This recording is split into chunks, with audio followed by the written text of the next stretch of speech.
Halo, Assalamualaikum warahmatullahi wabarakatuh. Selamat malam, salam sehat, salam Let's Talk teman-teman semua.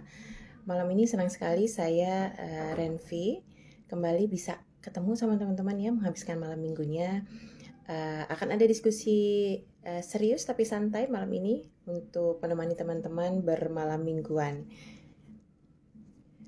Oke, malam ini merupakan Saturday night yang spesial karena kita akan memperingati atau merayakan Hari Perempuan Internasional ya, yang biasanya jatuh setiap tanggal 8 Maret.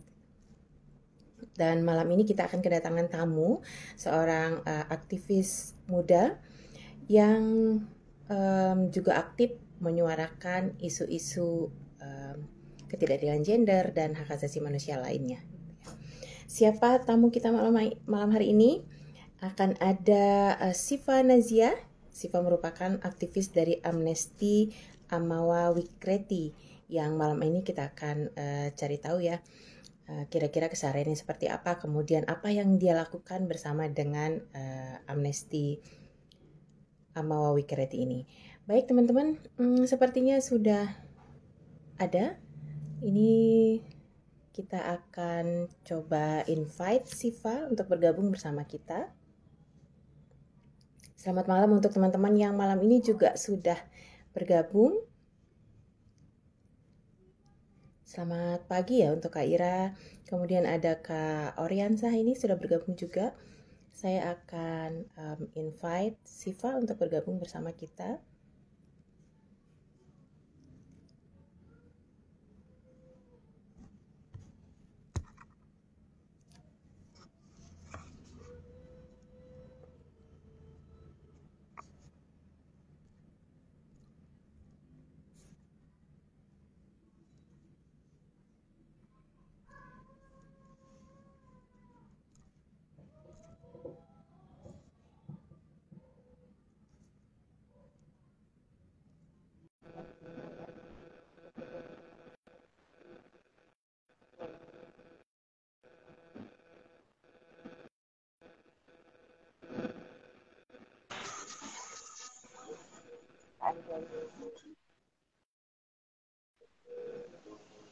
Oke. Halo, selamat malam Siva. Selamat malam Mbak Renvi. Hai, apa kabar?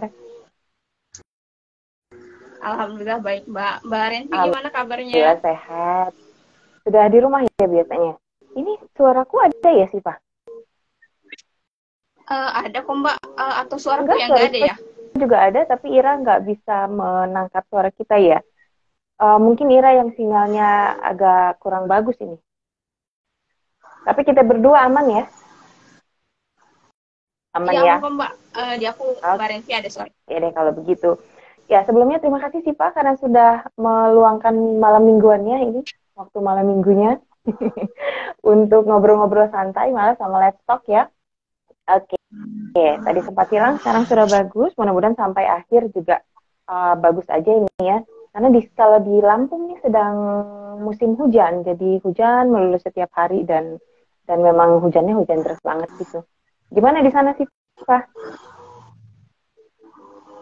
Iya Mbak, di sini juga hujan tadi baru reda. Terima kasih juga untuk Mbak Ira, Mas Farid, dan Kak Renvi, dan teman-teman Lestok yang sudah mengundang saya untuk ngobrol-ngobrol malam minggu ini. Senang banget bisa ngobrol-ngobrol sama kalian. Ya, oke. Nah, teman-teman, sebelum kita lanjut ngobrol-ngobrolnya ya, saya mau kenalin dulu nih siapa sih Siva ini, kenapa ya Siva diundang ke Let's Talk gitu ya. Jadi teman-teman, Siva ini merupakan seorang aktivis HAM muda yang memulai kegiatan aktivisme gerakannya pada saat bergabung dengan Amnesty di tahun 2021, yaitu dengan cara mendirikan grup aksi Amnesty Amawa Wikreti bersama 5 orang teman ya Siva ya.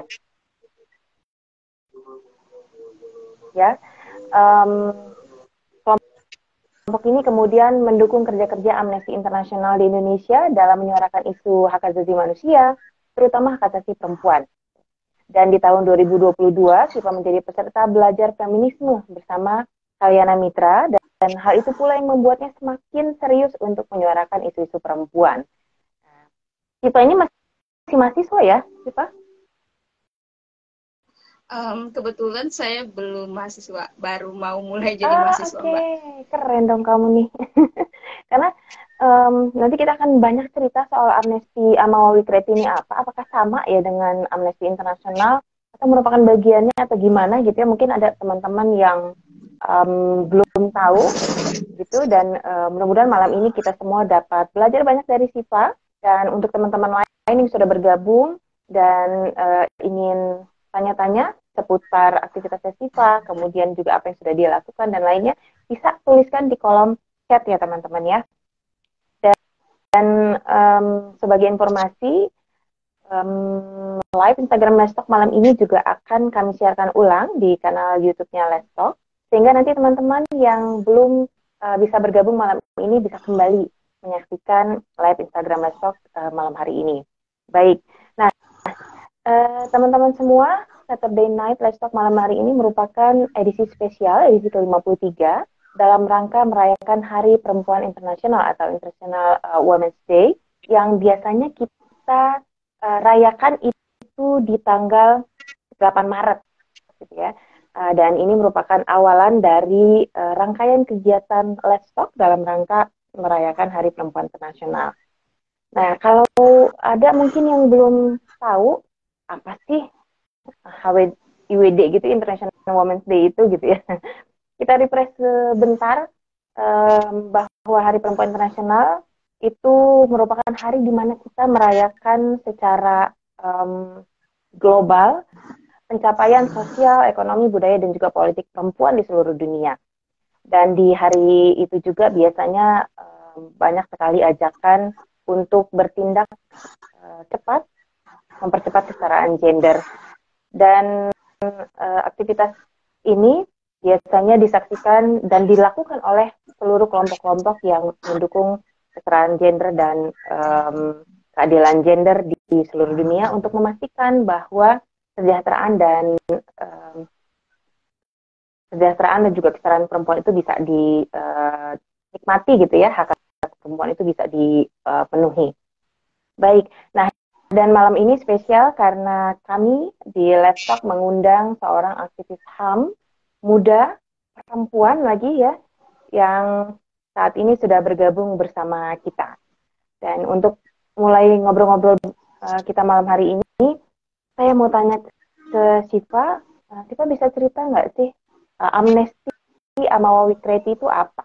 Ya, latar belakang dibentuk atau didirikannya itu apa? Kemudian juga siapa saja di balik Amnesty Amawawi Kreatif ini? Apakah sama dengan Amnesty Internasional? Gitu ya, mungkin ada ini kenapa pakai amnesti gitu?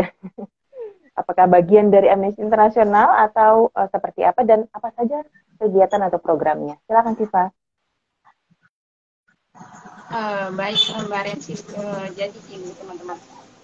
Mungkin teman-teman juga pasti banyak yang bertanya-tanya gitu ya, apa sih Amnesty Amawi Kreatif itu? Kenapa kok banyak banget? Kayaknya Amnesty itu ada di mana-mana gitu. Ada yang di Pekanbaru, ada yang di kampus-kampus juga. Jadi teman-teman, di Amnesty Internasional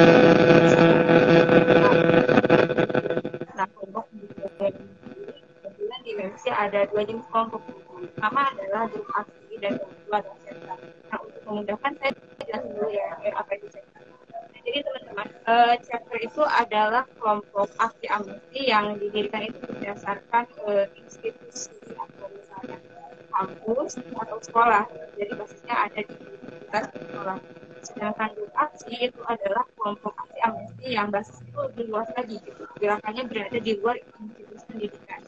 Seperti misalnya ada di kota atau juga misalnya berdasarkan fokus isu atau misalnya berdasarkan hobi dari para aktivis. Nah, untuk Amnesty Amawi Kreatif ini sendiri, kami adalah kelompok aksi yang berfokus pada isu gender, perempuan, dan anak. Sedikit mengulas juga tentang arti nama Amawi Kreatif gitu ya teman-teman. Jadi Amawa itu, Amnesty Amawi Kreatif kita ambil dari bahasa Jawa kuno gitu ya. Amawa itu artinya membawa dan Kreatif ini artinya perubahan. Jadi melalui Amnesty Amawi Kreatif kami mengharapkan bahwasanya organisasi kami bisa membawa perubahan yang lebih baik gitu dalam kerja-kerja pemenuhan hak asasi perempuan, anak, dan semua orang. Ya, jadi kalau berarti ini sebenarnya bagian dari aksi atau programnya Amnesty International ya, kemudian yang diturunkan untuk mengajak lebih banyak mungkin orang muda karena basisnya kampus dan sekolah gitu ya, untuk bisa berpartisipasi dalam proses menangani isu-isu sosial yang terjadi saat ini gitu ya. Oke. Ini ada suara berisik apa ya, Sipa? Kenapa? Mbak.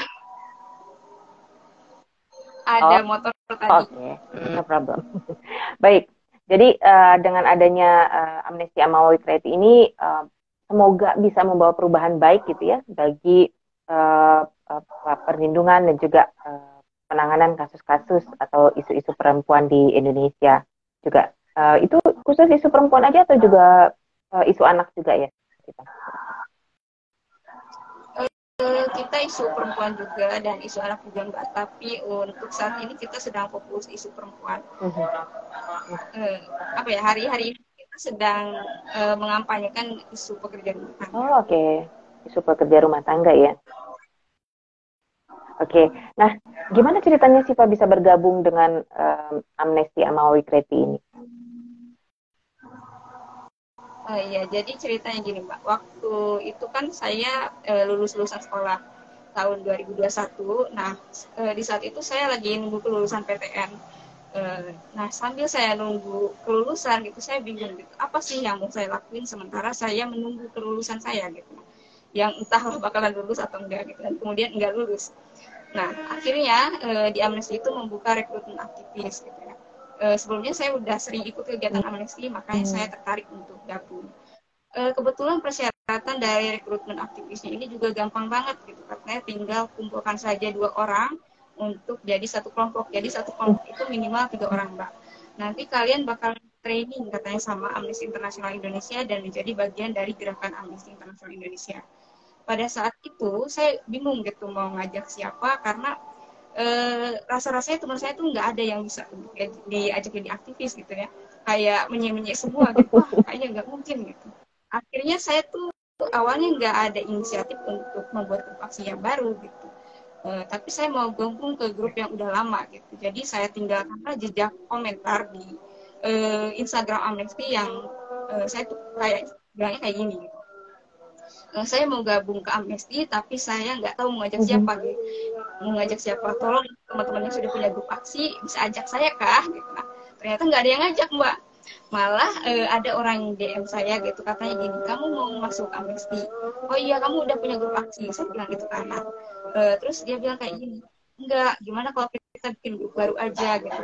Tapi kan kita mau ajak siapa gitu, saya bilang kayak gitu kan. Ya udah kita berdua dulu aja, nanti setelah itu kita ngajak orang lain lagi gitu. Ini saya berdua tuh namanya Nanda, tadi orangnya gabung tapi kayaknya berdua lagi. Nah akhirnya saya sama Nanda berdua dulu, kemudian beberapa hari setelah saya orang saya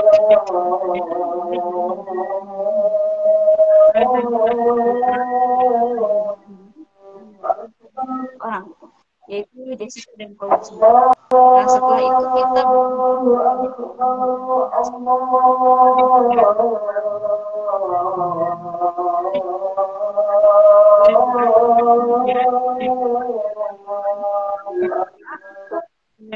pelatihan aktivis pada saat itu saya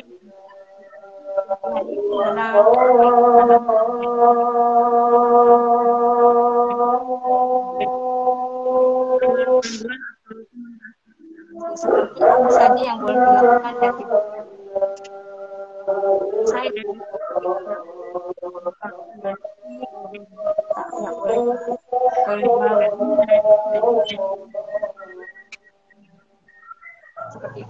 Oke, berarti memang sebenarnya Amnesty International di Indonesia itu juga melakukan rekrutmen ya untuk mahasiswa dan pelajar sekolah ya. Dan mungkin ini yang banyak teman-teman nggak tahu gitu ya. Mungkin ada yang ingin bergabung tapi nggak tahu caranya, mungkin nggak nggak terhubung dengan Amnesty Internasional yang ada di Indonesia. Dan untuk itulah kita mesti aktif aktif gitu ya, cari informasi media mana sih yang atau lembaga mana sih yang membuka kesempatan untuk mahasiswa dan juga pelajar bergabung di gerakan HAM gitu. Oke, menarik ini sih Pak ya, mungkin teman-teman yang lain, mahasiswa dan pelajar yang lain jadi ikutan tertarik bahwa sebenarnya proses rekrutmennya juga mudah gitu ya, karena kita mencari kelompok, kemudian juga nanti akan dilatih sehingga kapasitasnya teman-teman ini juga jadi meningkat terkait dengan HAM, terkait dengan cara-cara penanganan atau isu-isu HAM di Indonesia gitu. Ini menarik banget nih sih Pak, karena belum tentu semua juga punya informasi ini ya, tahu informasi ini. Baik, nah kalau Sipa sendiri tadi bilang kan bahwa setelah lulusan kuliah, sekolah, kemudian nunggu untuk daftar jadi mahasiswa ya berarti ya itu ya prosesnya, dan mengisi kekosongan waktu itu kemudian Sipa ikut terlibat atau ikut rekrutmennya Amnesty International di Indonesia. Nah, tapi apa sih yang mendorong Sipa ingin terlibat gitu? Dan apa yang jadi motivasi dan inspirasinya Sipa yang untuk menjadi aktivis HAM?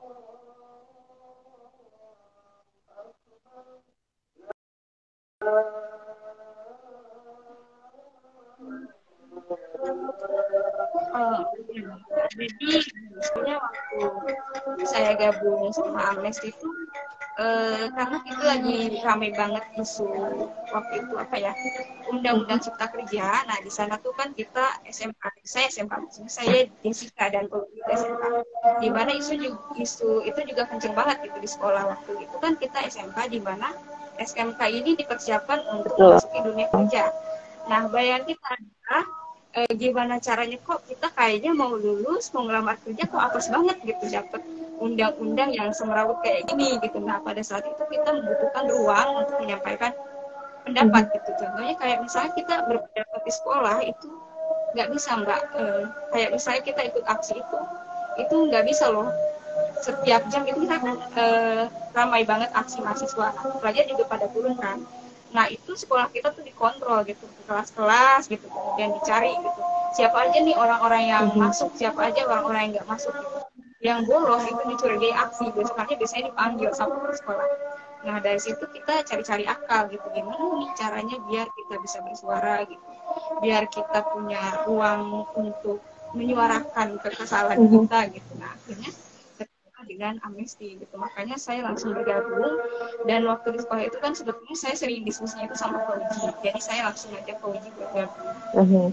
Jadi memang berangkat dari keresahan ya, karena kan kalau SMK itu sebenarnya masuk angkatan kerja muda ya teman-teman yang dari SMK, terus usia produktif yang ketika lulus ya harusnya cari kerja gitu, tidak, karena memang dipersiapkan untuk itu ya, dan ternyata undang-undang cipta kerja ini membuat resah teman-teman sehingga merasa untuk bergerak dan bergabung dengan gerakan untuk mendorong, kalau dulu tuh ada gerakan, kalau undang-undang cipta kerja ini kan banyak teman-teman yang memang komplain gitu ya tentang terkait dengan isinya, sehingga banyak penolakan di mana-mana, dan teman-teman di Amnesty Amawa Wikreti ini juga menjadi salah satu isu yang diangkat ya. Gitu. Oke.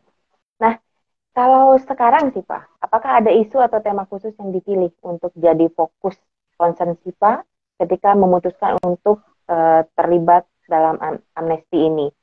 Misalnya khusus di isu-isu perempuan atau isu anak. Iya Mbak, jadi saat ini sebetulnya kita lagi mengadvokasi atau menyuarakan isu tentang perempuan pembela HAM, khususnya perempuan pembela HAM di Papua gitu ya. Kita melakukan pendekatan interseksi gitu ya, karena identitas perempuan itu kan tidak tunggal gitu. Perempuan pembela HAM gitu yang tinggal di Jakarta itu rentan mengalami diskriminasi dan persekusi, tapi perempuan pembela HAM di Papua itu represinya jauh lebih tajam gitu. Contohnya kayak misalnya untuk mengakses bantuan hukum dulu kan nggak mudah gitu, nggak seperti di Jakarta yang banyak lembaga-lembaga bantuan hukum. Kemudian juga di Jakarta itu kita dekat dengan media, jadi kalau kita misalnya mau mengangkat satu isu, kalau misalnya kita punya jaringan yang banyak itu bisa banget gitu. Nah kalau di Papua itu sulit banget. Kemudian juga apa ya, aparat juga di Papua represif banget gitu. Contohnya kayak misalnya untuk diskusi di kampus saja gitu, aparat itu bisa masuk ke kampus-kampus dan melakukan pembubaran paksa di sana. Jadi itu yang mengkhawatirkan kita. Makanya kita berusaha untuk menyuarakan isu perempuan pemilihan di Papua. Oke. Jadi memang spesifik ke Papua ya, karena jadi apa namanya, selain mungkin bebannya mereka nggak beda gitu, beda dengan kita yang ada di wilayah lain gitu ya, kondisi aktivis perempuannya. Oke, nah kalau Sipa sendiri, Sipa, ada nggak kesan baik dan buruk yang dialami gitu ketika Sipa memilih untuk jadi aktivis muda HAM ini, apalagi perempuan gitu? Apa suka dukanya jadi aktivis HAM? Untuk saat ini kalau misalnya baik dan buruk mungkin belum terlalu banyak sih ya Mbak, karena berapa tahun ya? Baru dari tahun 2021 gitu, baru 2 tahunan saya bergabung. Untuk hal-hal yang seru saya alhamdulillah belum pernah ngalamin. Kemudian juga untuk hal yang menyenangkan itu saya senang banget karena kita bisa berjejaring dengan banyak orang gitu ya, kita bisa ketemu dengan lintas generasi gitu. Dan kalau misalnya apa ya, pengalaman yang agak-agak pahit gitu ya tadi gitu, ketika kita menyuarakan isu Papua gitu itu agak sulit banget gitu, karena di sana kita biasanya mengungkap keterlibatan aparat gitu, kemudian juga kita apa ya, misalnya menyuarakan keterlibatan elit dan semacamnya, dan itu nggak mudah gitu, banyak orang yang nggak percaya. Dan karena apa ya, isu Papua ini nggak banyak yang diangkat ke media, jadi ketika kita berusaha mengangkat ke media banyak orang yang nggak percaya gitu, terlebih background kita adalah Amnesty, nah di mana misalnya digoreng gitu, Amnesty itu kan lembaga asing gitu, kalau misalnya menyuarakan kok pasti ada maunya gitu, padahal nggak juga gitu. Kita tidak berpihak pada apa ya, identitas politik atau apa ya, sikap untuk memerdekakan atau gimana, tapi kita berdiri untuk menyuarakan hak asasi manusia dimanapun gitu, terlepas dari apapun latar belakangnya, siapapun, kalau misalnya dia membutuhkan bantuan kita dan sekiranya itu perlu kita suarakan, ya kita bantu. Karena hak setiap orang ya untuk menikmati haknya hak asasi manusianya. Oke. Sipa kayaknya internetnya bermasalah ya? Enggak? Sekarang udah bagus? Iya Mbak. Ya nggak apa-apa deh. Oke, kalau itu tadi suka dukanya gitu ya. Kalau dari teman-teman Sipa sendiri gitu, seangkatan Sipa, apa ada reaksi, komentar dan juga respon kawan-kawan seangkatan Sipa gitu ketika Sipa dan 4 orang teman lain ini memutuskan untuk jadi aktivis? Nah, bagaimana dengan dukungan keluarga dan kawan-kawan Sipa sendiri, baik yang memang aktivis maupun yang non-aktivis terhadap aktivitas yang Sipa lakukan sekarang? Jadi gini Mbak, kalau misalnya untuk teman-teman sepertinya kayaknya nggak terlalu ngurusin juga ya, kalau untuk teman-teman yang nggak begitu akrab, cuman oh Sipa jadi aktivis ya sudah gitu. Paling saya minta tolong mereka misalnya untuk tanda tangan petisi atau misalnya share-share diskusi dan semacamnya. Itu pun kadang ada yang datang, kadang enggak. Nah untuk teman-teman yang deket juga mereka sebetulnya support, tapi kadang ya pada ngeledekin juga gitu. Wah ada anti amnesti ini lewat gitu, kayak gitu. Nah kalau misalnya untuk keluarga, saya menyembunyikan identitas aktivisan saya di depan keluarga gitu, karena keluarga saya itu kan kayak cenderung keluarga yang apa ya, keluarga baik-baik gitu. Nah ketika mereka dengar suatu kata aktivis, nah mereka tuh bayangannya wah perusuh gitu, nanti kamu bakal ditangkap, nanti dibunuh dan semacamnya, padahal nggak juga gitu, aktivisme itu nggak seserem itu saya ceritain ke keluarga. Tapi saya memilih untuk diem aja gitu, karena ya tadi gitu, keluarga saya tuh lebay gitu. Jadi kalau misalnya mereka tahu saya gabung di Amnesty, pasti banyak banget masalahnya gitu, bakal rame. Jadi salah satu tantangannya malah dari keluarga nih ya Sipa ya, kalau begitu? Iya betul. Cara apa yang membuat Sipa kemudian pelan-pelan gitu misalnya nanti mau kasih tahu ke keluarga, karena dukungan keluarga juga sangat penting ya di aktivitas kita gitu. Mungkin pelan-pelan kayak ngasih tahu aja sih bahwa aktivisme itu nggak seserem gitu, kayak misalnya tiba-tiba orang langsung diculik enggak juga gitu, apalagi kan sekarang zaman sudah modern, sudah banyak saya cerita yaitu gampang banget. Lebih kan saya nggak penting-penting banget gitu, ini nggak mungkin juga gitu kalau ada hidup. Mhm. Apalagi kalau sudah ada pencapaian-pencapaian yang didapat Sipa ya, ketika menjadi atau menjalani aktivitas sebagai aktivis ini, ada perubahan baik yang dibawa gitu kan, dan diceritakan ke orang tua gitu. Karena itu juga terjadi sama saya waktu mulai-mulai ikutan di gerakan perempuan dan anak. Ya. Oke, bagaimana pengalaman-pengalaman itu kemudian membentuk Sipa yang saat ini?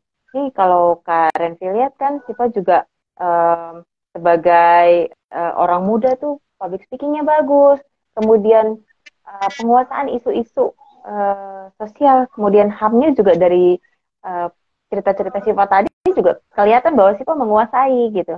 Nah, bagaimana pengalaman itu kemudian membawa perubahan mindset, perubahan perspektif, dan attitude-nya Sipa gitu ya, bahkan pada tingkat kesadaran. Apa bedanya Sipa yang dulu dengan Sipa yang sekarang? Jadi mungkin ceritanya gini ya Mbak, saya tuh di rumah justru sebetulnya adalah orang yang ngambekkan. Saya tuh nggak bisa dicolek sedikit pas saya marah gitu kan. Ngambeknya itu bisa berhari-hari gitu, bisa berminggu-minggu, saya kuat gitu perang dingin sama orang-orang. Tapi setelah saya jadi aktivis gitu, saya udah mulai nggak ngambekan lagi.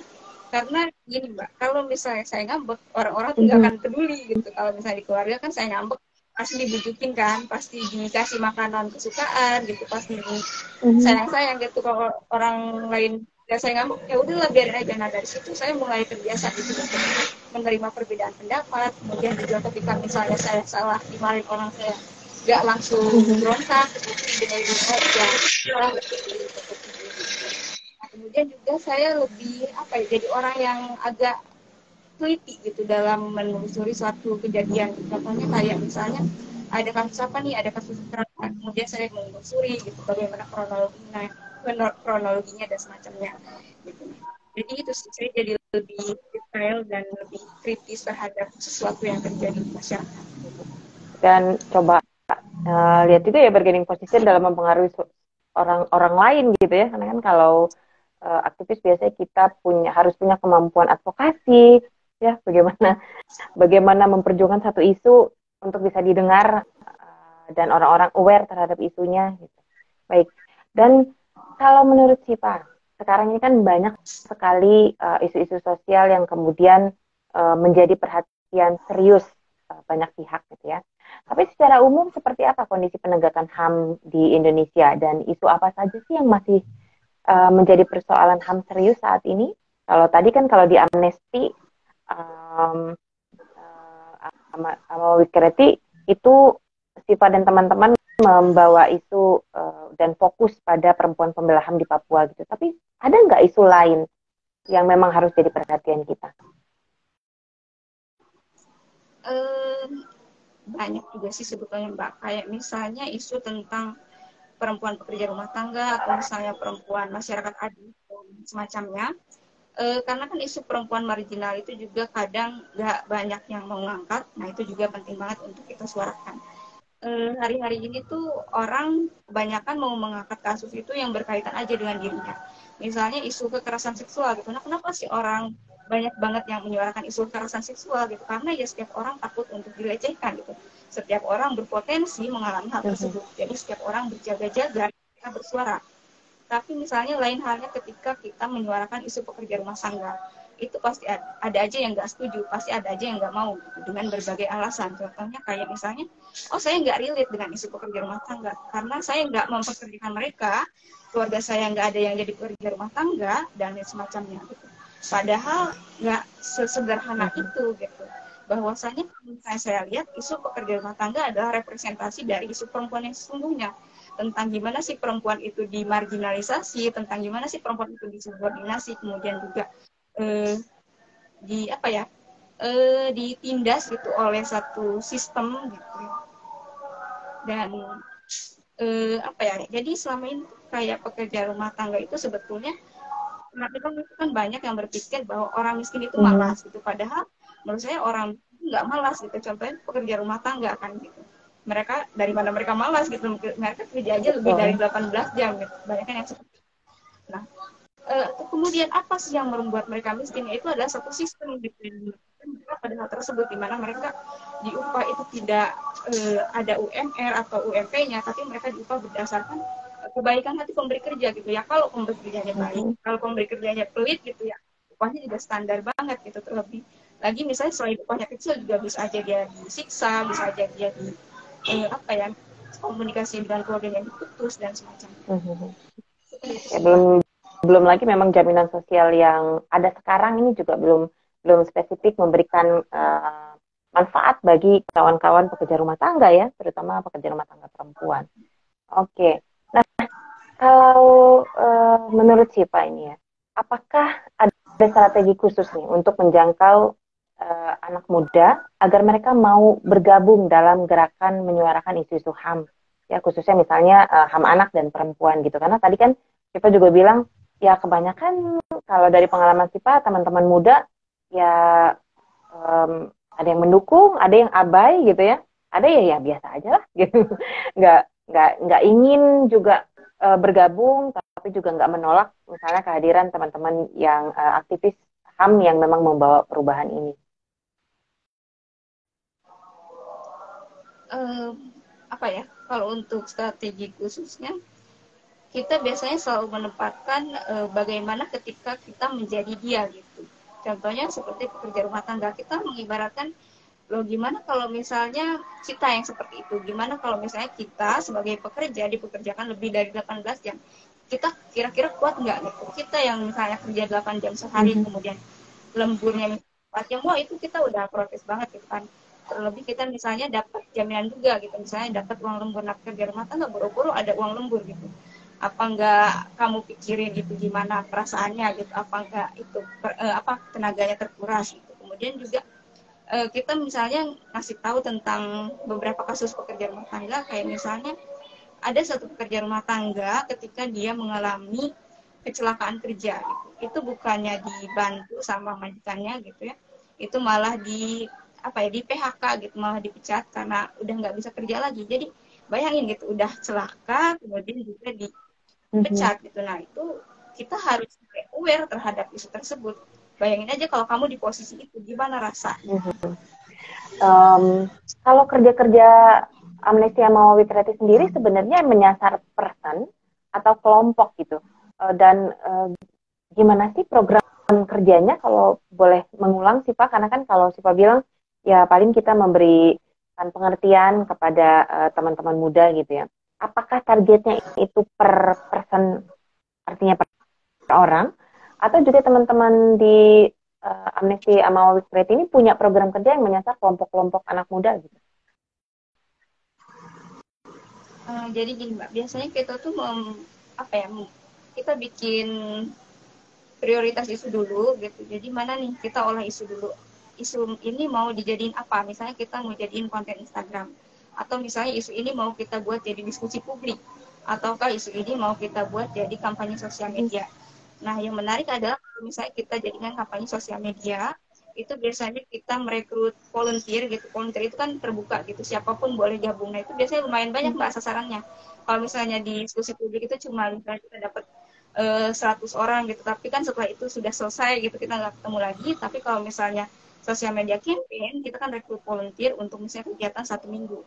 Nah, di sana kita biasanya ngasih kelas dulu gitu, entah kita ngundang tamu dari luar ataupun misalnya kita yang jadi pembicara sendiri gitu. Nah, setelah kita jadi pembicara kan nanti orang-orang mulai ngerti nih apa yang mau kita perjuangkan. Dari sana biasanya mereka lebih aware. Setelah mereka lebih aware, baru kita ajak mereka untuk berkampanye di sosial media gitu, dengan menyebarkan konten. Nah, kita udah menyiapkan kontennya, nanti teman-teman tinggal menyebarkan saja. Kemudian juga setelah itu apa ya, kalau misalnya kita punya petisi atau misalnya kita punya kampanye surat pena gitu ya, biasanya di Amnesty. Nah, kita juga diserahkan kepada teman-teman untuk dibantu. Jadi sebagai aksi nyata nih, setelah kalian ikut diskusi, kemudian juga kalian ikut kampanye di sosial media, sekarang saatnya teman-teman bersikap gitu, yaitu dengan cara menandatangani petisi gitu. Oke, menarik ya cara kerjanya ya. Apalagi untuk teman-teman aktivis muda ini bisa jadi salah satu strategi yang digunakan ya untuk kelompok-kelompok aktivis muda lainnya. Nah, Tapi sih Pak, kalau dalam perjalanan si Pak menjalankan aktivisme gerakan HAM ini, tentunya ada juga ya teman-teman yang nggak punya perspektif HAM dan keadilan gender gitu. Bahkan mungkin mereka tuh punya potensi jadi korban, bukan hanya jadi korban, tapi juga mungkin jadi pelaku. eh, Pelaku kekerasan ya dalam bentuk apapun. Nah, kalau berdasarkan pengetahuan dan juga pengamatan SIPA selama ini, bagaimana tren anak-anak muda menjadi pelaku kekerasan, termasuk kekerasan seksual, kekerasan dalam pacaran, dan juga kekerasan berbasis gender? Kalau misalnya itu kita lihat tuh polanya gini Mbak, itu nggak jauh-jauh dari budaya patriarkis yang ada di Indonesia gitu, yang lekat banget di masyarakat kita. Apa ya, kekerasan dalam pacaran itu misalnya terjadi karena si laki-laki ini merasa lebih punya kuasa gitu dibandingkan dengan perempuan.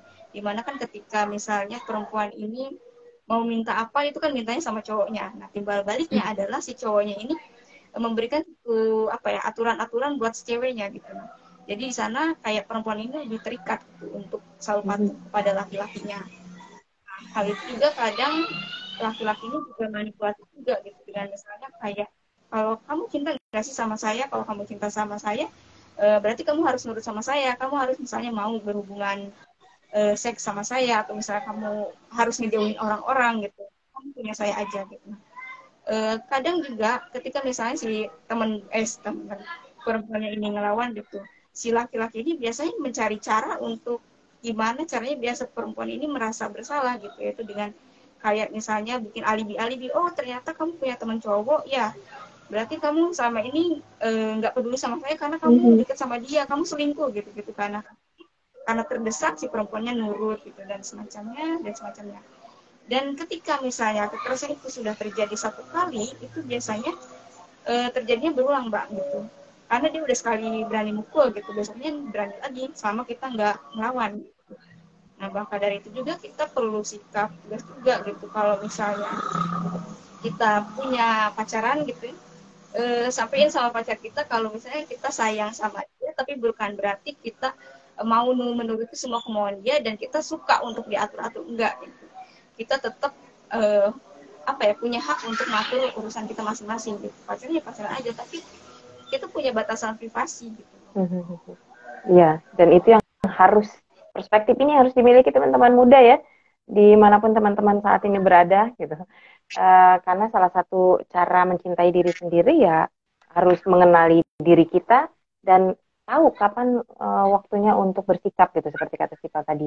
Oke, nah saya mau menyapa teman-teman lain yang bergabung bersama kami di sini. Ada Kak Valen, ada Kak Fadila, kemudian Kak Miftah, Kak Aswar, Kak Everdeners, dan lainnya. Terima kasih sudah bergabung bersama saya dan Sipa. Dan kalau ada teman-teman yang ingin tanya-tanya seputar tema Saturday Night Talk malam ini, aktivis HAM muda perempuan, ya teman-teman boleh tuliskan di kolom komen ya. Oke. Nah, kalau menurut Sipa sendiri sih Pak, kenapa kita harus mendorong lebih banyak anak muda untuk mengambil peran sebagai aktivis gerakan HAM pada umumnya dan gerakan perempuan dan anak pada khususnya gitu, dan mendorong mereka untuk lebih terlibat dalam gerakan keadilan gender? Karena Mbak apa ya, setiap orang itu kan katanya ada masanya dan setiap masa itu ada orangnya. Tentu dari sini kita memerlukan regenerasi gitu. Gak selamanya aktivis senior itu bisa bersuara gitu. Mungkin nanti ada saatnya mereka juga udah gak ada lagi. Nah, tugas kita lah untuk melanjutkan apa ya, perjuangan mereka. Nah, dari sini pentingnya untuk mengajak teman-teman lain bergabung, karena kalau bukan kita siapa lagi gitu. Kita nggak selamanya lo bisa ngandelin aktivis senior gitu, karena kan nanti mereka ada masanya juga istirahat gitu, ada masanya yang nggak ada gitu. Nah, kita yang berusaha mengisi kekosongan tersebut gitu. Dalam artian ya, kita pertama itu bersuara untuk kepentingan kita sendiri, untuk pembukaan ya Mbak. Nanti setelah itu baru kita menyuarakan kepentingan orang banyak. Syukur-syukur kita juga peduli terhadap apa ya, kasih orang lain gitu yang tadi misalnya dianggap nggak penting-penting banget gitu, nggak ada kaitannya, kayak misalnya isu kerja rumah tangga atau misalnya isu eh, perempuan nelayan, isu misalnya perempuan minoritas lainnya.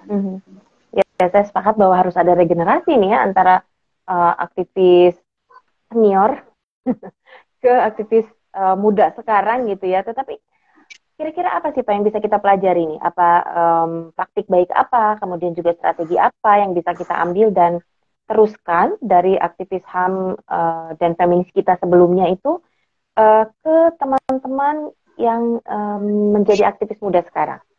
Dan kalau selain itu mungkin juga ada yang Siva lihat itu kekurangan di strategi yang sebelumnya gitu ya, dan bagaimana Siva dan kawan-kawan mencoba menjembatani gap tersebut.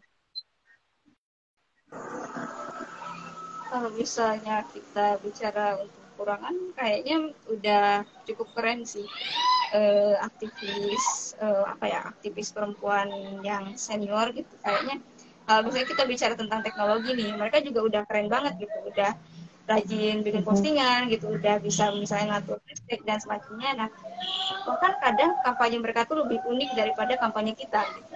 Kayak misalnya kita mau bikin kampanye, kadang kita masih mikir, aduh aku malu, nanti aku dilihatin temenku, masa aku kayak gini gitu.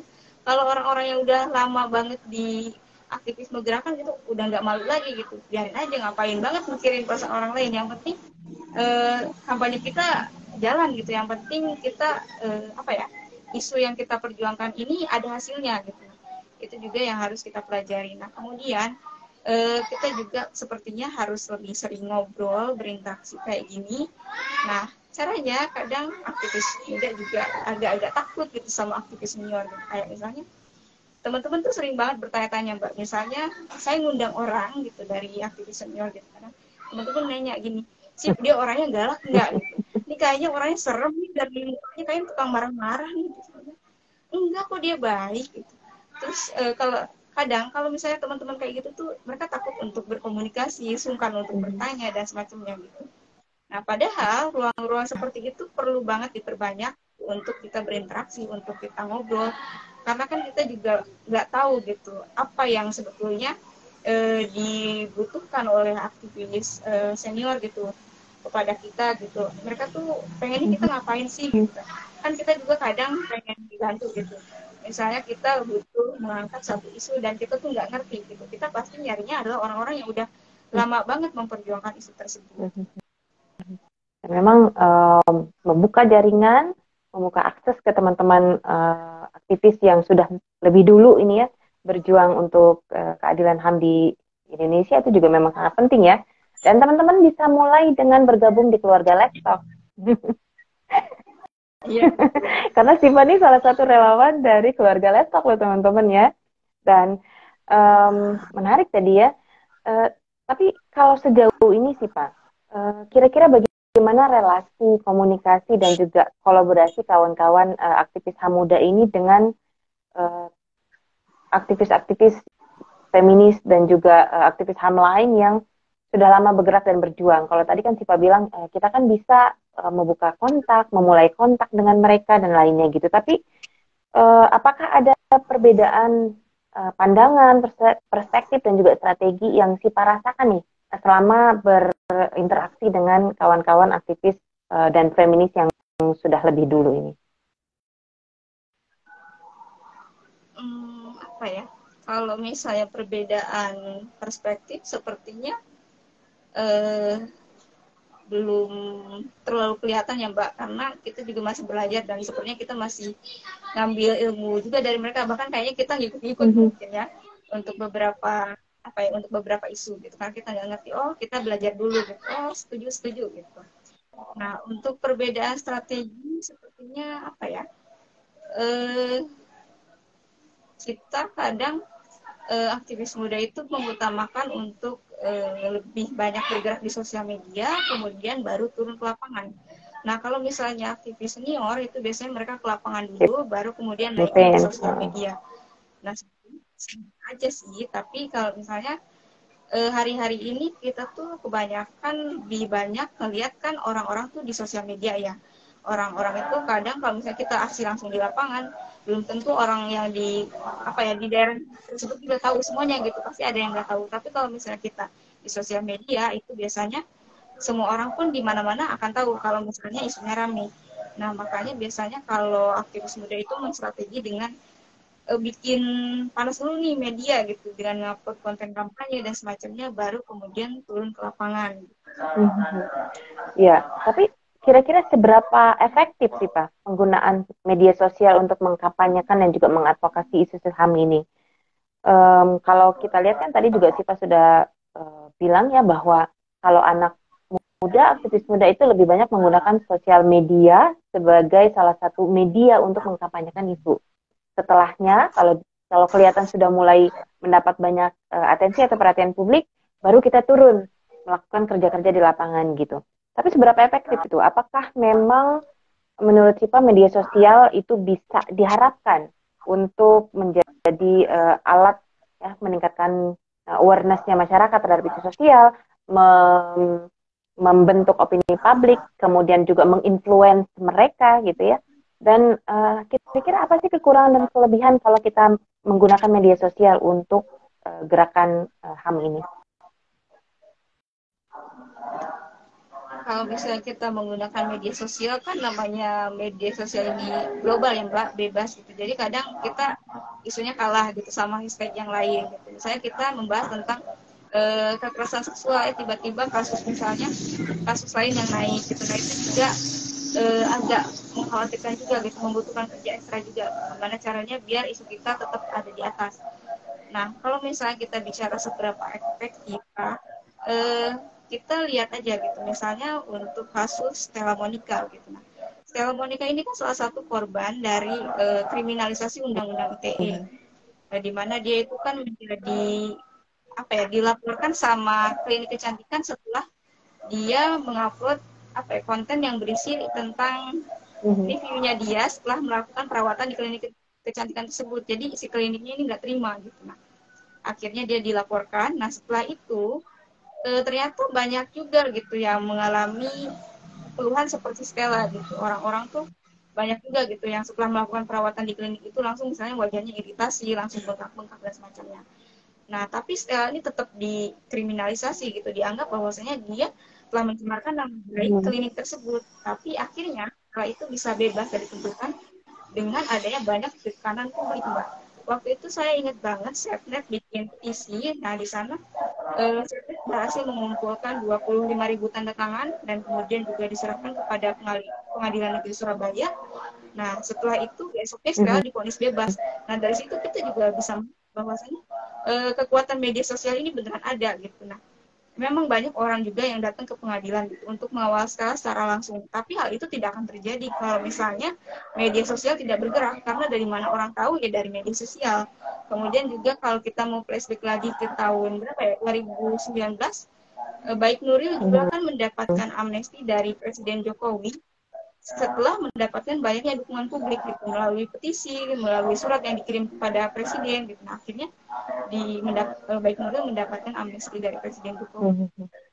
Jadi memang netizen power ini ya bisa membuat satu isu itu jadi tidak hanya jadi perhatian tapi juga melakukan penekanan ya terhadap isu-isu atau penanganan kasus yang sedang terjadi gitu.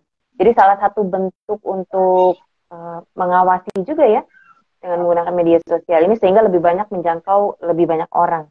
Nah, kalau menurut Sipa selain menggunakan media sosial, kira-kira ada nggak model atau strategi lain yang juga bisa kita gunakan ya untuk mengadres permasalahan HAM yang terjadi dan isu-isu kekerasan berbasis gender dan seksual?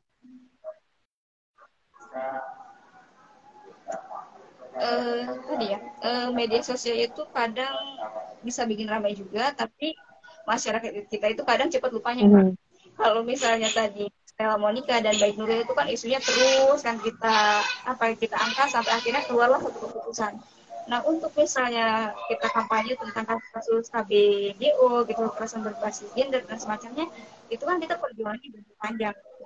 Dan kita nggak punya satu tujuan yang jelas, misalnya kayak langsung tadi membebaskan skala monika atau membebaskan baik Nuril, tapi ini kan tujuannya adalah untuk jangka panjang gitu, untuk kemajuan hak asasi manusia gitu. Nah itu perlu juga gitu kita untuk melakukan kerja-kerja di lapangan gitu. Contohnya kampanye sosial media tetap harus jalan, tapi kita juga perlu banget sekarang misalnya di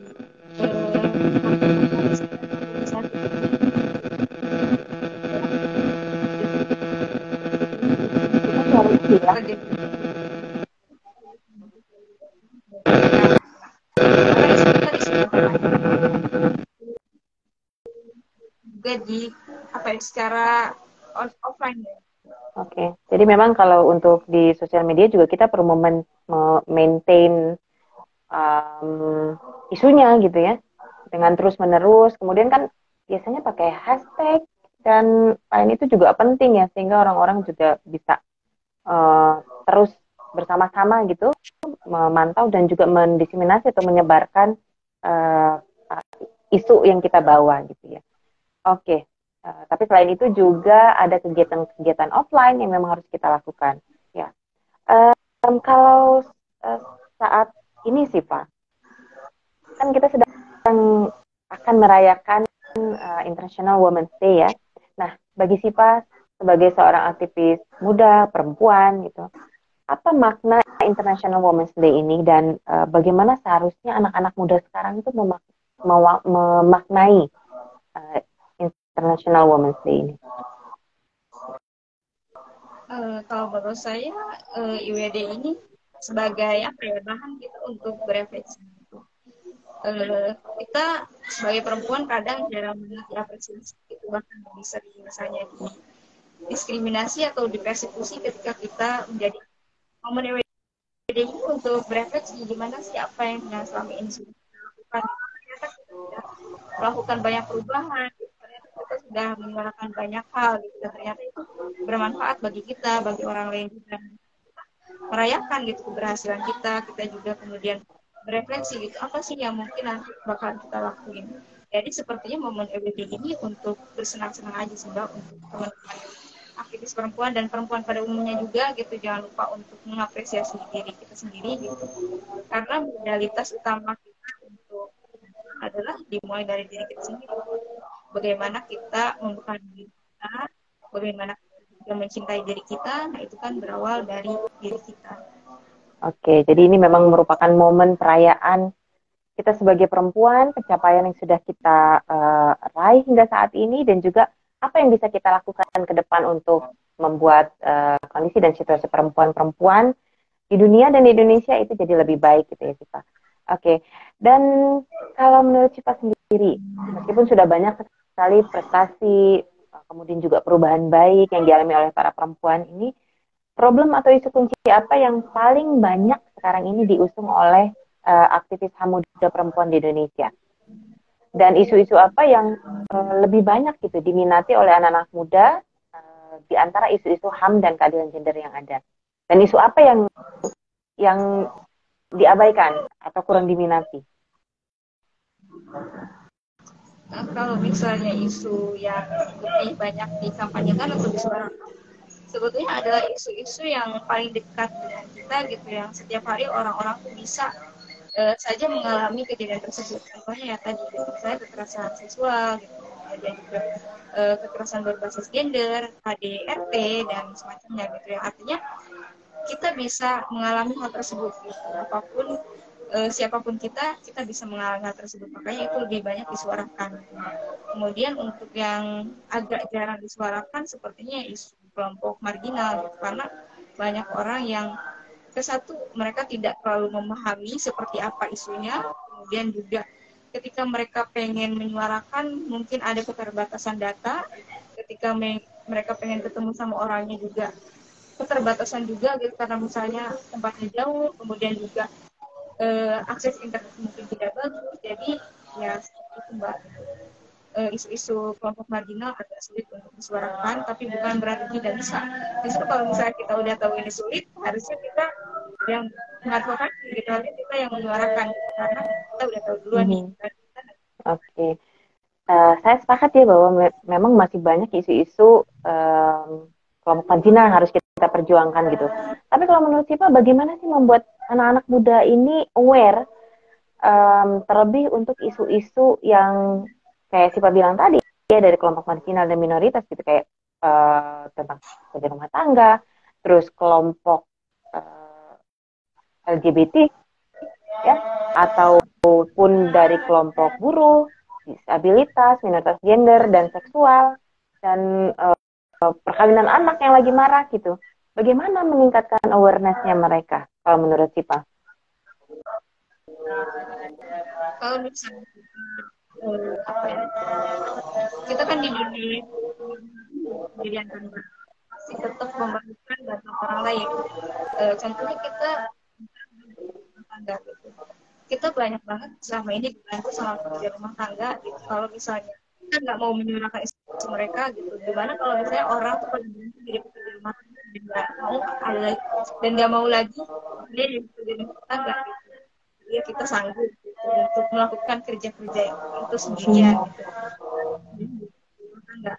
Kalau kita mau tetap pekerja rumah tangga yang ada, kita bantu untuk menyuarakan pengesahan RUU KPRT.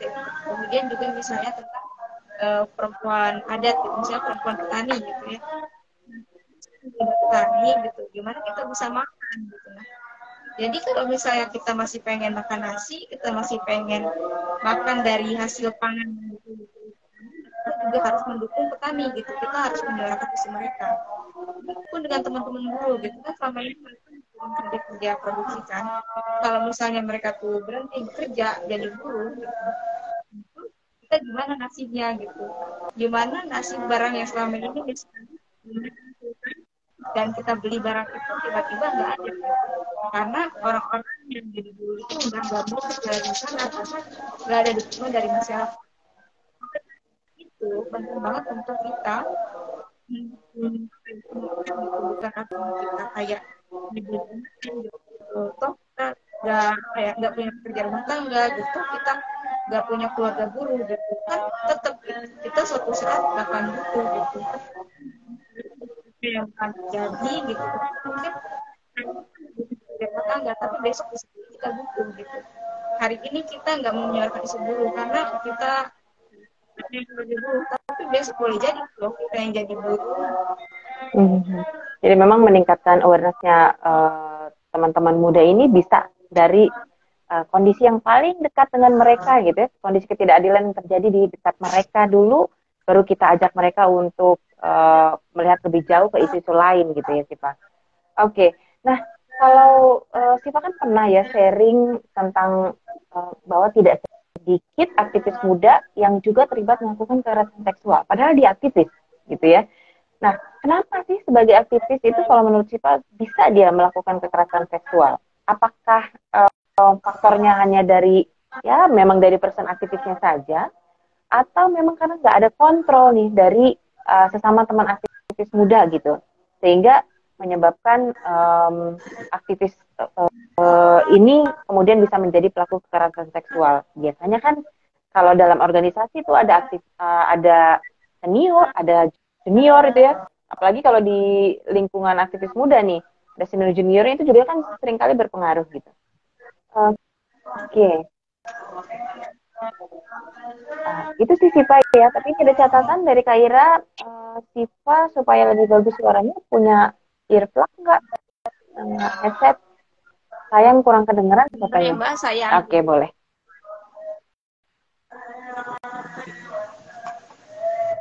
Ya, untuk teman-teman lain yang memang ingin ngobrol-ngobrol bersama Sipa, teman-teman boleh menuliskan komennya di chatbox yang ada ya. Nanti saya akan sampaikan ke Sipa. Terima kasih banyak karena sudah bergabung bersama saya dan Sipa sambil menunggu Sipa kembali. Teman-teman boleh kalau ada yang ingin ditanyakan atau dikomentari terkait dengan obrol-obrolan saya dan Sipa malam hari ini.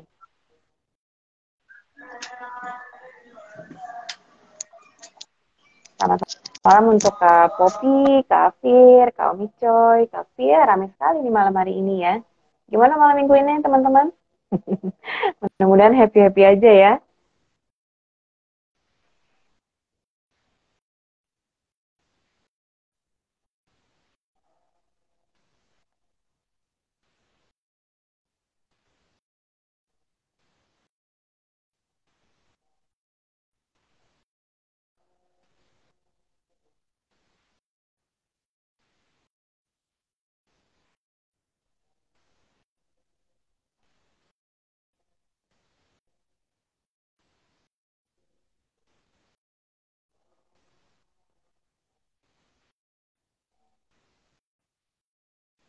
Kok malah nggak ada suara sih, Pak?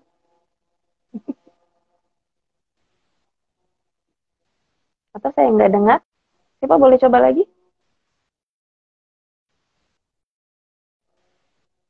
Halo, Pak?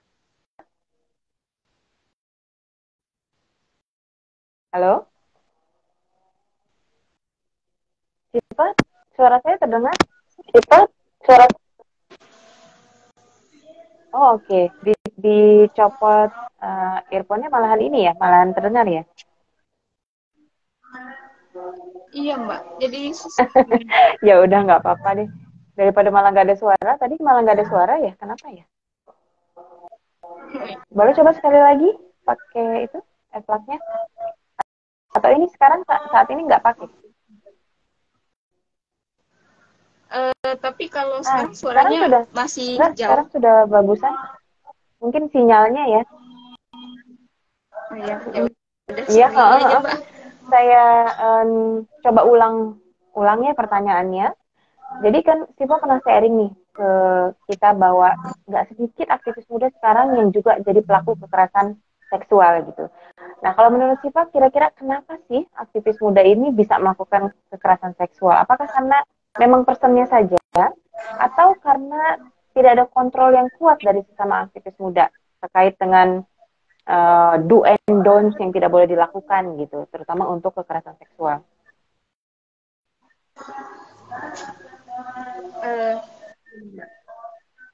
Uh, apa ya, kadang di gerakan anak-anak muda itu relasi kuasanya timpang banget gitu. Contohnya antara pimpinan dan juga anggota biasa.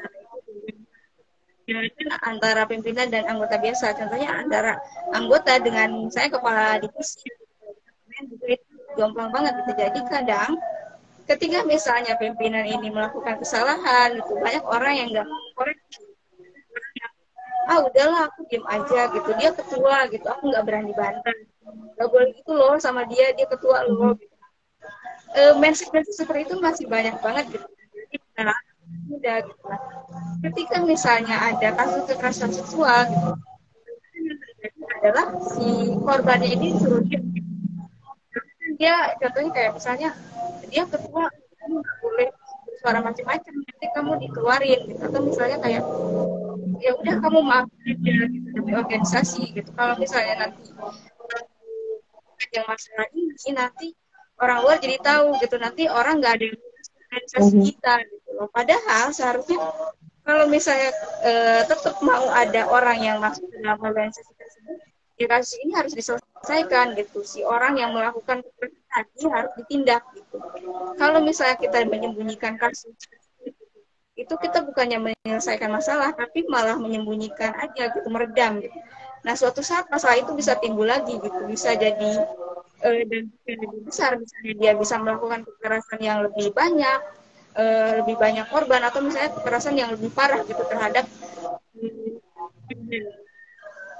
jadi apa ya, sanksinya itu harus tegas gitu. Misalnya kalau ada orang yang melakukan kesalahan, ya langsung aja dikeluarin gitu. Atau misalnya kalau jaringan kalian banyak itu lebih bagus lagi, misalnya dari seluruh apa ya, jaringan gerakan anak muda gitu misalnya di kota tersebut. Oke. Tapi menurut Viva sendiri kira-kira dibutuhkan nggak SOP di lembaga misalnya terkait dengan penanganan kasus kekerasan seksual ataupun kode etik berorganisasi yang juga mengandung value atau nilai-nilai kesetaraan gender dan anti kekerasan seksual gitu di organisasi. Kalau di Amnesty sama Wikreksi ada aturan khusus gitu yang kalau misalnya di Amnesty ini kita belum ada karena kebetulan kita kan mayoritas perempuan, jadi apa ya, sepertinya kita agak jauh dari kasus tersebut. Tapi juga ada gitu. Contohnya kalau misalnya kita melakukan rekrutmen aktivis, itu biasanya kita telusuri dulu gitu, nih orang siapa gitu. Nah, apakah ini pernah memiliki riwayat kasus kekerasan seksual atau tidak gitu. Apakah dari perspektif gender atau enggak gitu. Kita biasanya wawancara gitu. Jadi orang yang apa ya, yang sudah lolos rekrutmen aktivis, kita pastikan bahwasannya bersih dari rekam jejak kekerasan seksual, gitu. Baik sebagai pelaku ya, kalau sebagai korban justru kita rangkul dia dan kita berikan jaminan bahwasanya Amerika adalah ruang yang aman. Kemudian juga ya tadi gitu, orang-orang yang berperspektif gender, dan itu nggak menyangkut laki-laki atau perempuan, hanya berperspektif gender gitu, dan kadang laki-laki jangan justru berperspektif gender gitu. Itu juga yang Jadi memang semua berpotensi jadi korban, semua berpotensi jadi pelaku gitu ya, siapapun dia, laki-laki, perempuan, senior, junior, semuanya punya potensi untuk itu. Sehingga mungkin ke depan teman-teman di lembaga yang menaungi banyak aktivis muda juga punya SOP sendiri gitu ya, bagaimana menangani kasus-kasus kekerasan seksual yang terjadi di lembaganya, dan itu penting. Nah, kalau menurut Siva nih, upaya apa saja sih yang mendesak untuk dilakukan, baik dari segi pencegahan maupun penanganan kasus terkait kekerasan seksual yang dilakukan para aktivis muda ini? Hal yang mendesak untuk dilakukan, contohnya misalnya pemulihan korban sih, Mbak. Karena kan selama ini kita lebih fokus kepada sanksi gitu ya. Sedangkan mungkin untuk pemulihan korban kita nggak terlalu mengerti. Nah, ini juga yang harus dipelajari atau mungkin disosialisasikan untuk teman-teman yang ahli gitu, bisa untuk memberikan workshop, atau misalnya teman-teman aktivis muda juga bisa banget untuk misalnya mengundang orang-orang gitu untuk memberikan pelatihan kepada mereka.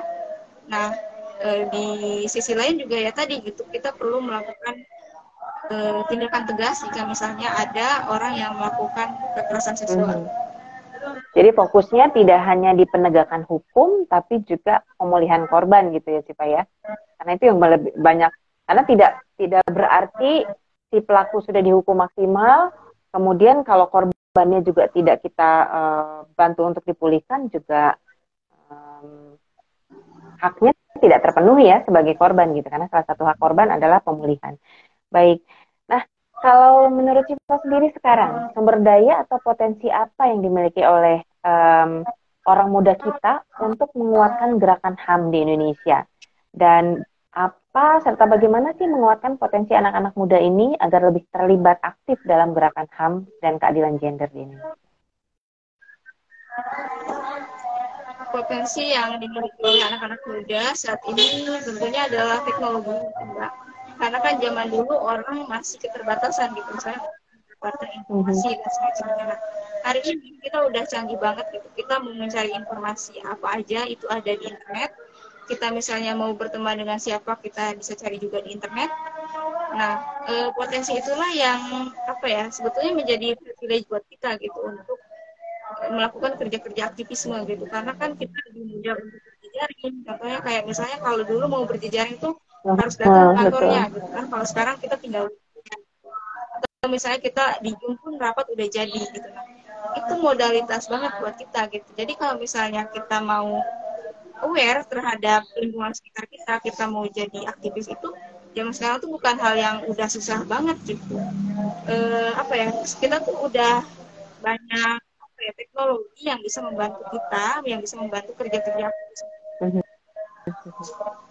Baik, jadi memang modalitas anak-anak muda sekarang ini lebih lengkap karena ada perkembangan teknologi ya yang bisa diadopt. Dan kami-kami pun sebenarnya juga seperti Sipa bilang tadi ya, sudah mulai mengikuti perkembangan ini gitu. Makanya sekarang Let's Talk juga ada kegiatan-kegiatan yang live Instagram pakai media sosial, Saturday Night with Let's Talk dan lainnya. Oke. Nah, kalau tadi kita ngomongin sebagai modal anak muda sekarang nih untuk terlibat dalam aktivisme gerakan HAM. Tapi apa yang harus dilakukan oleh semua pihak untuk mendorong keterlibatan kelompok muda sebagai penggerak pemenuhan dan pelindungan HAM di Indonesia dan meningkatkan awareness mereka ya terkait dengan hak-hak kelompok minoritas seperti yang tadi kita sudah sampaikan. Nah, kalau misalnya masalah untuk meningkatkan awareness anak-anak muda, sepertinya anak-anak muda juga harus difasilitasi juga ya sama teman-teman yang senior gitu. Contohnya kayak gini gitu, difasilitasi misalnya untuk bersuara, untuk cerita gitu. Nah, tapi kalau misalnya kita mau mau dibantu untuk menyuarakan satu isu gitu, kayak sekarang kadang yang aktivis senior suka gini, ayo anak-anak bunda bantu gitu, ayo anak-anak muda jangan mager gitu, ayo kita bergerak bersama gitu. Nah, pertanyaannya adalah kalau kalian bicara tanpa sasaran tersebut seperti itu secara gamblang gitu, kadang anak-anak muda nggak tertarik. Nah, caranya gimana? Caranya adalah misalnya langsung nembak aja orangnya gitu. Contohnya organisasi aku itu kan internet udah canggih kan, nanti bisa dicari bisa organisasi anak-anak muda yang aktif menyuarakan isu HAM, misalnya isu perempuan gitu. Nah, bisa dideketin gitu. Nah, misalnya cara deketinnya gimana gitu. Nah, kan misalnya ada player aksi kan. Biasanya orang-orang yang nomornya dicantumkan itu adalah orang-orang yang paling pas respon di grup tersebut kan. Orang-orang yang chat, orang-orang yang kalau misalnya ditanya tuh pasti jawab gitu. Nah, tembak aja orang-orang yang itu gitu, nanti pasti mereka mau kok untuk diajak misalnya kerjasama atau misalnya diajak untuk menyuarakan isu tertentu. Nah, mereka malah senang banget gitu bahasanya, oh itu ternyata dianggap loh, ternyata kita diakui loh eksistensinya gitu. Jadi itu jadi motivasi kita juga buat bersuara, buat berjejaring. Jadi memang harus ada ruang-ruang ya yang menghubungkan antara kawan-kawan aktivis yang memang sudah lebih dulu memperjuangkan gerakan HAM ini dengan teman-teman muda yang saat ini baru memulai aktivis gerakan HAM di Indonesia. Nah, kalau Sipa sendiri nih, apakah pengetahuan tentang HAM, kemudian juga hak-hak perempuan, keadilan gender ya, toleransi terhadap keragaman gender dan seksual, itu perlu menurut Sipa diajarkan di sekolah-sekolah? Kalau perlu kenapa? Kalau nggak perlu kenapa? Itu perlu banget Pak, karena pembagian kerja secara seksual dan gender itu biasanya dibakukan di sekolah. Kenapa seperti itu? Contohnya di buku sekolah dasar gitu, kita biasanya lihat ayah itu digambarkan sebagai seseorang yang bekerja di luar rumah, sedangkan ibu itu adalah seseorang yang bekerja di dalam rumah. Contohnya misalnya ketika hari Minggu ayahnya libur, ayahnya baca koran, ibunya itu masak. Kemudian juga hal itu ditularkan kepada anak-anaknya gitu. Misalnya anak perempuan itu ditugaskan untuk membantu ibunya. Contohnya ibunya masak, si anak perempuannya nyuci piring. Sedangkan anak laki-lakinya itu difasilitasi untuk belajar gitu. Contohnya ayahnya baca Quran, anak laki-lakinya itu disambung belajar buku. Dari situ aja kita udah melihat banget gitu bahwasanya terjadi pembagian kerja gitu secara seksual gitu. Padahal bisa aja loh si anak perempuan ini disuruh belajar juga gitu, atau misalnya kenapa nggak dibikin si ibunya juga lagi baca koran atau lagi nonton TV terus baca bapaknya yang ngisi piring gitu, kenapa nggak kayak gitu? Padahal nyata bisa aja loh orang tuh hari Minggu kerja bakti gitu, misalnya bapaknya motong rumput, ibunya nyapu gitu, anak perempuannya misalnya ngepel, anak laki-lakinya nggak bangku, kan itu bisa aja. Tapi kenapa di sekolah diterapkan seperti itu gitu? Itu juga jadi bahan buat kita jangan sampai anak-anak itu mengamini pembagian kerja secara seksual gitu, bahwasanya perempuan itu udah kodratnya kok ngurus rumah gitu, udah kodratnya kok melakukan perawatan terhadap anak dan semacamnya gitu, kodrat laki-laki itu kerja di luar rumah. Itu kan nggak juga gitu, sebenarnya harus dibagi rata gitu, namanya kita keluarga ya kita harus gotong royong. Itulah yang harus ditekankan. Jadi apa yang harus ditekankan itu adalah budi pekerti sih mungkin ya Mbak. Terus juga misalnya untuk urusan menghormati orang lain. Contohnya kayak misalnya terhadap pekerja rumah tangga gitu. Mungkin anak-anak baiknya diajarkan juga selain berbuat baik terhadap orang itu karena suatu kebaikan, tapi juga ditekankan gitu bahwasanya itu adalah kewajiban gitu. Kenapa? Karena pada dasarnya orang itu memiliki yang sama gitu. Dari situ kan anak-anak juga bisa mengenal tuh konsep HAM secara sederhana gitu tentang menghargai semua orang gitu, baik itu misalnya pekerja rumah tangga atau misalnya kayak misalnya kalau misalnya anak-anak tuh juga heran kalau misalnya ngeliat transpuan gitu, dia suka agak takut gitu, atau misalnya ada jahil tuh ngeledekin. Nah itu juga harus kita ajarin juga gitu, bahwasanya itu bukanlah suatu hal yang aneh gitu. Kita tuh harus menghormati semua orang, termasuk orang-orang yang mungkin selama ini kita anggap aneh, ya nggak aneh. Jadi memang perlu dimulai sejak dini ya, termasuk mengenalkan isu-isu isu-isu HAM dari kelompok majilan ini di sekolah-sekolah gitu ya, Pak ya. Oke. Dan itu juga sangat penting ya, karena dengan mereka aware dari kecil di tingkat sekolah, mereka akan jadi orang-orang muda, aktivitas muda seperti Siva nih, mudah-mudahan ke depannya gitu. Oke. Nah, Siva, ini kan Siva pernah bekerja sama dengan Livestock nih. Amawa Fikreti itu pernah bekerja sama dengan Livestock. Sebelumnya itu mendiskusikan safety and security bagi aktivis HAM yang memang masih sangat rentan mengalami kriminalisasi dan persekusi. Nah, kalau menurut Siva, untuk menguatkan perlindungan aktivis HAM dan kriminalisasi dan dari kriminalisasi dan persekusi ini, kira-kira ada nggak strategi khusus yang relevan bagi aktivis HAM muda? Sepertinya karena kita lagi-lagi sudah memasuki era digital gitu, dan anak-anak muda juga udah banyak melakukan aktivisme itu di dunia digital juga. Baiknya kita berhati-hati gitu dalam bermedia sosial gitu. Kita tetap harus punya privasi, kita tetap harus punya batasan gitu. Apa yang boleh kita sebarkan ke publik dan apa yang harus kita rahasiakan. Contohnya misalnya adalah masalah keluarga. Kadang kita sebagai aktivis kita tuh udah siap dengan segala risiko yang menimpa kita. Tapi kali yang itu kadang kan keluarga. Misalnya anaknya yang diapa-apain, contohnya misalnya ibunya yang tiba-tiba dikasih kiriman dan sebagainya. Nah, dari situ kita juga perlu belajar gitu gimana caranya kita melindungi orang-orang di sekitar kita, yaitu dengan cara menjaga privasi. Terus juga itu kan untuk langkah pencegahan ya Kak, dengan menjaga privasi kita.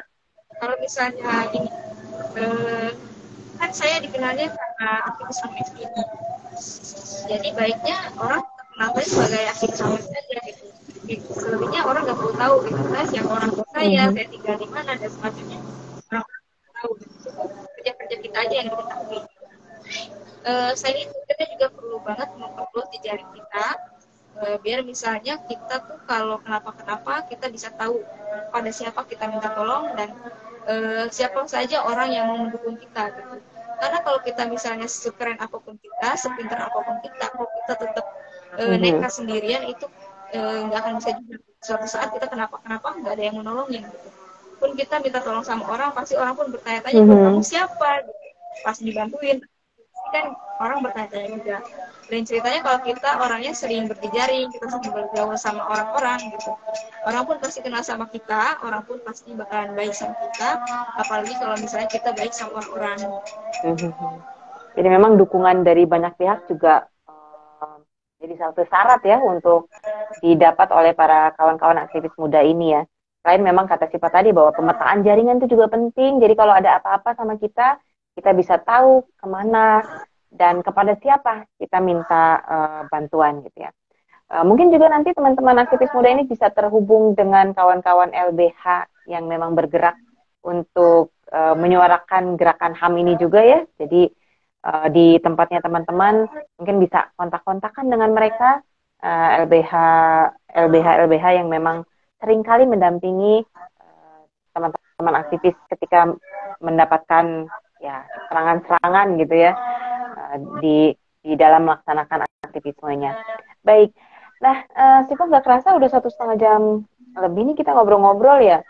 Dan mungkin terakhir Siva bisa kasih closing statement untuk teman-teman semua di Indonesia yang saat ini menonton kita ataupun yang nanti akan menonton siaran ulangnya di YouTube Livestock ya, terkait dengan aktivisme kawan-kawan aktivis muda dalam gerakan HAM dan khususnya untuk gerakan perempuan dan juga anak di Indonesia. Untuk teman-teman aktivis muda dimanapun kalian berada gitu, kita tentu mengetahui bahwasanya perempuan yang menyuarakan isu hak asasi manusia, menyuarakan isu kesetaraan dan semacamnya itu rentan untuk mendapatkan diskriminasi dan persekusi, tapi itu bukanlah sesuatu hal yang harus kita takuti. Jangan karena itu kita berhenti jadi aktivis, jangan karena itu kita jadi takut takut dan kita nyerah gitu. Justru itu adalah sesuatu yang harus kita lawan gitu. Kita bersama-sama itu kita pasti bisa gitu. Bersama-sama kita pasti bisa untuk mencapai kesetaraan gitu. Di antara apa ya, sesama aktivis atau misalnya di antara sesama manusia gitu. Yang paling penting adalah kita tetap berproses sebaik-baiknya, kita tetap untuk stay di jalan yang menurut kita yakini adalah sebagai suatu kebenaran gitu. Nah, jadi apapun yang terjadi jangan takut gitu. Kalian tidak sendirian. Baik, terima kasih Siva. Dan Indonesia juga butuh ya anak-anak muda untuk terlibat dalam gerakan-gerakan HAM, terutama untuk isu-isu perjuangan kelompok marginal di Indonesia kayak perempuan dan anak gitu ya. Sekali lagi terima kasih banyak Siva sudah bergabung dengan Saturday Night with Lestok malam hari ini ya. Mudah-mudahan apa yang Siva sampaikan teman-teman itu bisa menginspirasi teman-teman muda lainnya untuk terlibat dalam gerakan HAM di Indonesia. Tapi sebelum saya tutup, teman-teman boleh mengupdate kegiatan-kegiatan Lestok ya di sosial medianya Lestok, ada Instagram, ada Twitter, ada YouTube-nya Lestok. Kemudian juga boleh mengirimkan tulisan teman-teman loh. Ya, jadi kalau Siva dan teman-teman mau menulis, Lestok punya website kami ya, lestok.com. Itu teman-teman boleh mengirimkan tulisan teman-teman seputar isu-isu sosial, isu HAM yang ada di Indonesia. Ya, dan untuk teman-teman yang ingin bergabung, besok juga kita akan ada Feminist Talk and Dissertation, Feminist and Dissertation Talk ya, chapter 9. Dengan tema besok itu Women Agency dan Terrorism, a study of the experience of the terrorism watch in Indonesia. Akan ada Mbak Erin Gayatri MA yang akan jadi narasumber dan ada Kak Hanifa Paramita yang akan menjadi moderator untuk PDT besok ya. Jadi kami menunggu teman-teman untuk join di Zoom besok ngobrol-ngobrol seputar disertasinya Kak Erin Gayatri ini ya. Dan sekali lagi terima kasih banyak Siva. Kemudian juga sukses untuk aktivismenya ya. Mudah-mudahan sehat-sehat terus, aman-aman terus ya. Dan jangan lupa kalau butuh berjejaring nanti ada Kak Ira, Kak Farid dan saya yang bersama Lestok nanti akan mencoba memberi ruang kepada teman-teman aktivis muda untuk terus aktif ya di gerakan aksi sosial. Oke, dan satu lagi ini ada juga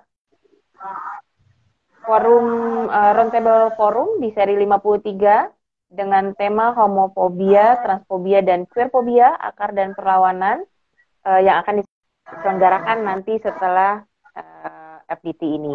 Sekali lagi terima kasih banyak teman-teman untuk ngobrol-ngobrolnya malam ini. Untuk Siva sekali lagi terima kasih banyak. Sampai ketemu di kegiatan-kegiatan Lestok berikutnya ya. Salam untuk keluarga Siva. Selamat malam. Assalamualaikum. Terima kasih Mbak Ira dan Mas semuanya. Terima kasih banyak. Salam sehat ya semua. Selamat malam mingguan. Oke, Siva terima kasih banyak sekali lagi. Bye-bye.